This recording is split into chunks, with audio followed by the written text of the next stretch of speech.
Jean-Marie Le Pen, figure de l'extrême droite en France, est mort ce mardi à l'âge de 96 ans. Il est décédé à Garches, dans un établissement où il avait été admis il y a plusieurs semaines. Le cofondateur du Front National aura durablement marqué la vie politique française de ces 40 dernières années. Son rapport avec la Corse a toujours été tumultueux et ses passages dans l'île ont provoqué de vives tensions. Retour en images avec Marc-Antoine Renucci.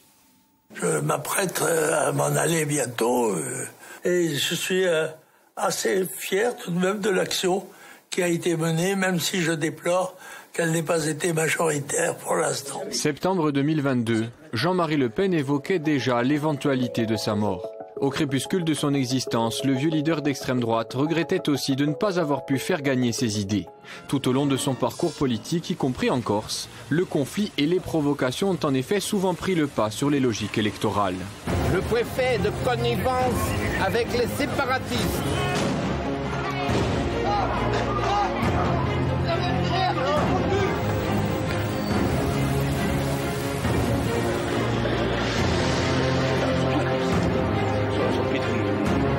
Sur l'île, plusieurs épisodes ont permis d'illustrer les relations tumultueuses entre Jean-Marie Le Pen et une bonne partie de l'opinion corse, notamment nationaliste.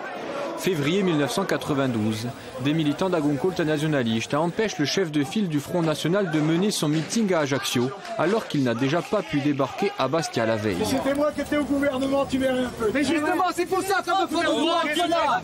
L'homme que l'on sait sanguin s'emporte. Allez dire ça aux gauches séparatistes. Allez dire ça aux voyous de gauche, pas à moi. Merci, monsieur. Votre métier, c'est de me permettre de tenir ma réunion. Merci, monsieur. Votre métier, c'est pas de m'en empêcher. Merci, monsieur. Je m'en souviendrai, mon cher monsieur. Écoutez, arrêtez. Je m'en souviendrai. Deuxième round avec les mêmes protagonistes 2 ans plus tard. Son avion parvient à atterrir à Bastia, mais Jean-Marie Le Pen reste bloqué à l'aéroport. 200 policiers se font faire la loi par 50 petits voyous corses qui sont devant l'aéroport. C'est scandaleux. On m'a t'enculé l'œil. Le dialogue avec ces gens-là, c'est la trique. Une scène quasi similaire se déroulera à nouveau 10 jours après, toujours à Bastia. Toutefois, les saillies de celui qui avait demandé la peine de mort pour les prisonniers politiques corses n'atteindront jamais l'outrance de celle qu'il a pu proférer sur le continent, du rafour crématoire ou encore point de détail de l'histoire. Je ne dis pas que les chambres à gaz n'ont pas existé, mais je crois que c'est un point de détail de l'histoire de la Deuxième Guerre mondiale.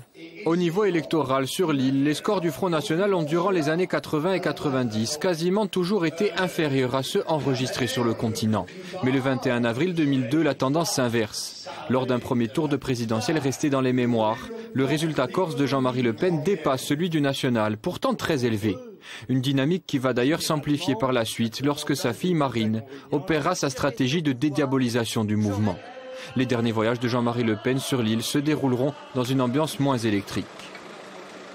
La Corse, n'étant jamais à un paradoxe près, celui que l'on surnommait le menhir, ne laissera sans doute pas une trace indélébile dans la mémoire insulaire. Mais le mouvement d'idées dont il se réclamait semble, lui, s'être implanté durablement sur l'île.